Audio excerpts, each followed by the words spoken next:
നമുക്ക് കുറച്ച് ഉപ്പച്ചീരയുണ്ട്. അതാണ് നമ്മളിന്ന് തോരൻ വയ്ക്കാൻ പോകുന്നത്. ഉപ്പച്ചീര എന്ന് പറഞ്ഞാൽ നമ്മുടെ പറമ്പിലുണ്ടായതാണ്, നമ്മുടെ തൊടിയിലുണ്ടായതാണ്. ഇത് പണ്ട് എല്ലാ വീടുകളിലും ഇത് തന്നെ മുളച്ചുണ്ടാവുമായിരുന്നു. പിന്നെ ഇതിനെന്താ ഒരു പ്രശ്നം എന്ന് വെച്ചാൽ പെട്ടെന്ന് അരി വയ്ക്കും. നല്ല ടേസ്റ്റാണ്. നമ്മുടെ നാടൻ ചീരക്കാരും നല്ല ഔഷധ ഗുണം ഉണ്ടെന്നാണ് നമ്മുടെ അച്ഛനും അമ്മയും പണ്ടുള്ളവരൊക്കെ പറയണത്. ഈ മഴക്കാലത്താണ് ഇത് കൂടുതലും ഉണ്ടാവുന്നത്. അപ്പം നമ്മൾ ആദ്യം ഇതൊന്ന് നുള്ളി ഒന്ന് എടുക്കട്ടെ. ഇതിൻ്റെ അരിയൊക്കെ കളഞ്ഞ് എടുത്ത് അല്ലാതെ നമുക്കിതൊന്ന് എന്നിട്ട് വേണം കഴുകിയൊക്കെ. വല്ല മണ്ണോ ചെളിയ കരടൊക്കെ ഉണ്ടെങ്കിൽ നമുക്ക് കളയത്. ഈ തണ്ടും ഞാൻ കളയണില്ല. തണ്ടെന്ന് പറഞ്ഞാൽ നമുക്ക് ഇതിനെടുക്കാം. ഞാനത് മാങ്ങയൊക്കെ ഇട്ട് വയ്ക്കുന്നത്. ഞാൻ നേരത്തെ ഇച്ചിരി ഇതൊരു കറിക്ക് വേണ്ടിയിട്ട് അതിൻ്റെ ഇല എടുത്തിട്ട് തണ്ട് അതിൽ തന്നെ വെച്ചിരുന്ന അതാ തണ്ട്. നമ്മളതൊന്ന് വൃത്തിയാക്കി ഇതിൻ്റെ കരടും പൊടിയും മണ്ണൊക്കെ കളയാൻ വേണ്ടിയിട്ട് ഇതൊന്ന് നുള്ളി ഒരു പാത്രത്തിലേക്ക് എടുക്കുകയാണ്. എന്നിട്ട് നമുക്ക് കഴുകി വൃത്തിയാക്കി എടുക്കാം. നമ്മൾ കുപ്പച്ചീരയുടെ ഇല, അതിൻ്റെ പുഴുക്കയുടെ ഇല കളഞ്ഞു, അതിൻ്റെ അരി കളഞ്ഞു, വേറെയുള്ള കരടൊക്കെ കളഞ്ഞ് വൃത്തിയാക്കിയിട്ട് ഇനി ഒന്ന് കഴുകിയെടുക്കണം. പിന്നെ നമ്മളതിൻ്റെ തണ്ട് കളഞ്ഞിട്ടില്ല. തണ്ട് നമ്മൾ എടുത്ത് വെച്ചിട്ടുണ്ട്. ഇനി നമ്മളത് ചക്കക്കുരു മാങ്ങയും കൊണ്ട് തേങ്ങ അരച്ച് വെക്കും. നല്ല കറിയാണത്. പരിപ്പിട്ട് ശകലം പരിപ്പിട്ടാൽ മതി. ഇതപ്പം നമ്മളിന്ന് തോരൻ വെക്കാൻ മതി. ഇനി ഒന്ന് കഴുകിയെടുക്കട്ടെ. നല്ല വൃത്തിയായിട്ടൊന്ന് കഴുകിയെടുക്കണം. കഴുകിയെടുത്തിട്ട് അരിയണം. നമ്മളൊന്ന് കഴുകിയെടുക്കട്ടെ. ഒക്കെ നമ്മൾ വൃത്തിയാക്കി എടുത്തപ്പോൾ ഇല കുറച്ചേ ഉള്ളൂ. അങ്ങനെ അങ്ങനെയല്ലേ ഉണ്ടാവുള്ളൂ. വൃത്തിയാക്കി എടുക്കട്ടെ.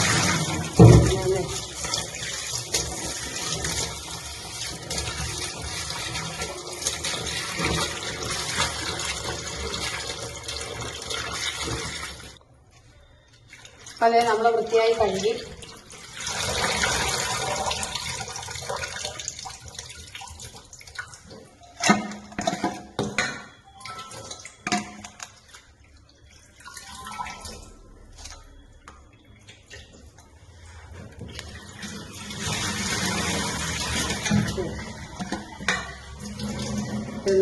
വെള്ളം ഇട്ടിട്ട് എന്നിട്ട് നമുക്കിത് അരിഞ്ഞെടുക്കാം.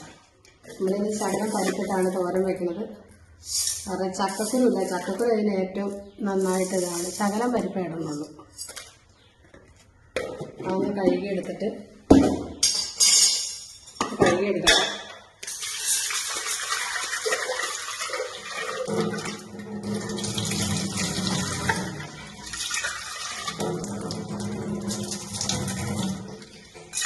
നമ്മൾ ഈ പരിപ്പൊന്ന് വേവിക്കാൻ വേണ്ടിയാണ്.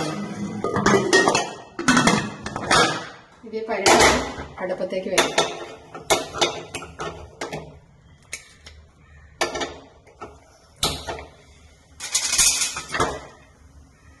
പരിപ്പ് വേവിക്കാൻ വെച്ചു. അപ്പോൾ നമ്മളിനി പരിപ്പ് വേവിക്കാൻ വെച്ചു. നമ്മളിനി ചീര ഒന്ന് അരിഞ്ഞെടുക്കട്ടെ.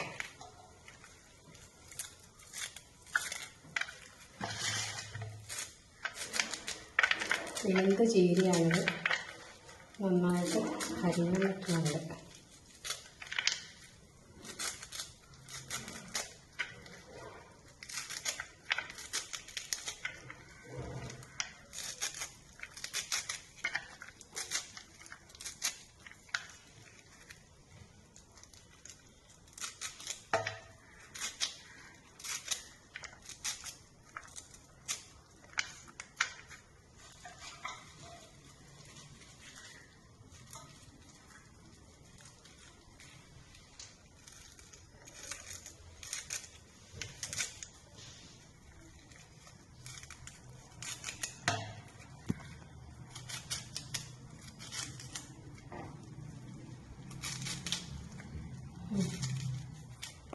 നമ്മളൊരു തോരൻ ഉണ്ടാക്കാൻ നമ്മൾ ചീനച്ചട്ടി അടുപ്പത്ത് വെച്ചു. സ്റ്റവ് കത്തിക്കുകയാണ്.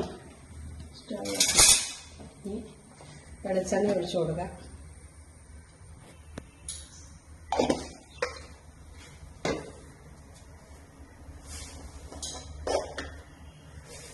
നമ്മൾ കടുക് ഇട്ട് കൊടുക്കുന്നുണ്ട്.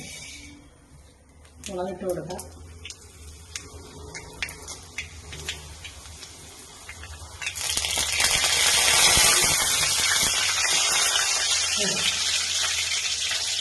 ഇത്തിരി വെള്ളത്തിൻ്റെ അംശം കഴിഞ്ഞിട്ടാണ് അതാണ് പറ്റിയത്.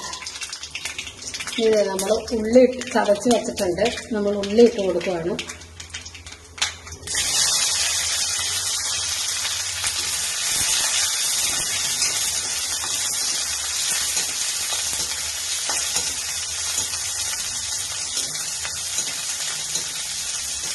നമ്മൾ മുളക് പച്ചമുളക് ഇട്ട് കൊടുക്കണം. തേങ്ങ നമ്മൾ ചതച്ച് വെക്കുന്നത് ഇപ്പം ഇടുന്നില്ല.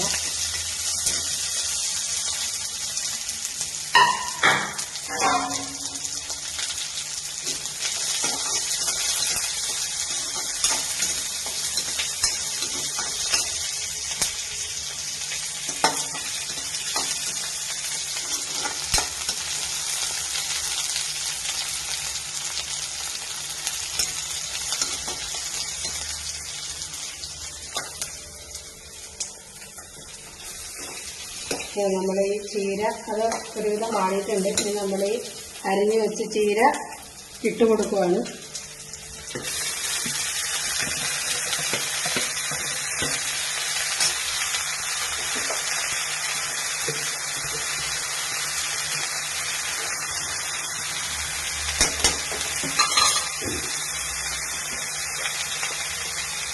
നമ്മൾ മഞ്ഞൾപ്പൊടി ഇട്ട് കൊടുക്കുന്നുണ്ട്.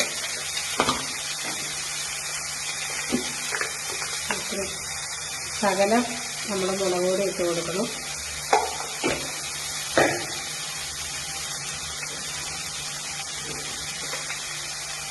നമ്മൾ ഉപ്പ് ഇട്ട് കൊടുക്കണം. നമ്മളത് എല്ലാം ഇട്ട് ഇതൊന്ന്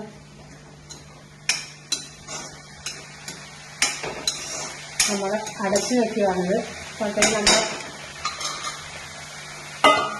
പിന്നെ ഒന്ന് ഒരാവി കൊണ്ട് വേഗം അത് നമ്മൾ തേങ്ങ ഒന്ന് ചതച്ചെടുക്കട്ടെ.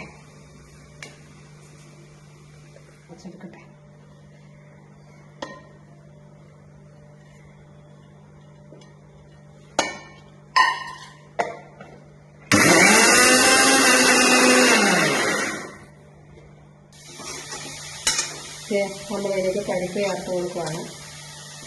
വേവിച്ച് വെച്ചിരുന്ന പരിപ്പാണ്.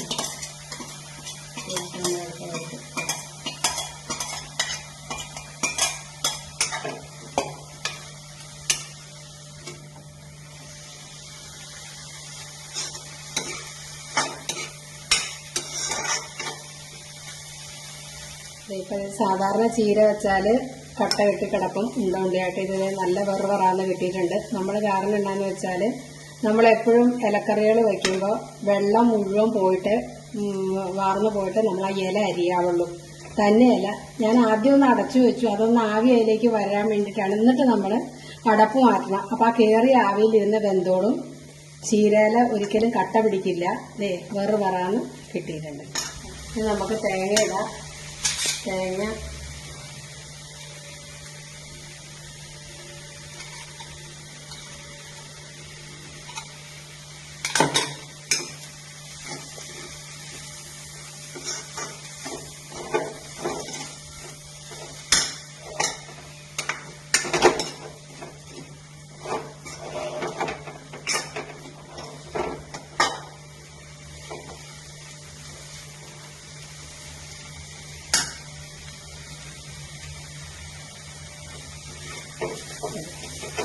അടിപൊളി കുപ്പച്ചീരയും പരിപ്പും തോരൻ റെഡി. എല്ലാവരും ഒന്ന് ഉണ്ടാക്കി നോക്കണം. നല്ല ടേസ്റ്റായിരിക്കും.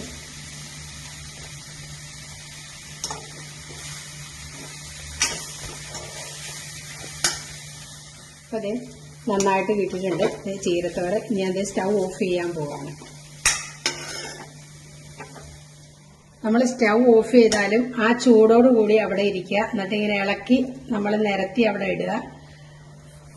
അപ്പം എന്താന്ന് വെച്ചിട്ടുണ്ടെങ്കിൽ അടയ്ക്കരുത്, ആറിയിട്ടേ അടയ്ക്കാവുള്ളൂ. കാരണം വീണ്ടും അടച്ചാലും അത് കട്ട കെട്ടി ഒന്നും കൂടെ വെന്ത് കുഴയും. അപ്പം ഇനി നമ്മളിത് ആറിയിട്ട് ഇളക്കി നോക്കി കഴിഞ്ഞാൽ വെറുവെറാന്നിരിക്കും.